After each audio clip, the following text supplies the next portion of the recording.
Hook, 0 to 3 seconds. RevOps teams, there's a new AI workflow update you need to test before your next forecast call. Don't miss this practical upgrade. RevOps teams just changed one part of the workflow, and this is the test worth running first. Fast explanation. The update matters because it changes why RevOps needs AI workflow updates now for general. Instead of repeating the headline, focus on one practical task and compare it with your current process.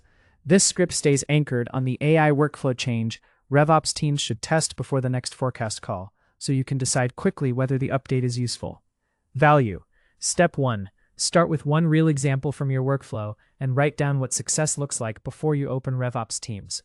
Learn which AI tools have updated forecasting capabilities this week. Step 2. Use RevOps teams to create a first draft around Step 1. Integrate AI into CRM for real-time insights.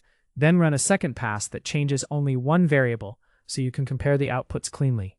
Keep the version that sounds more specific, more human, and easier to use immediately.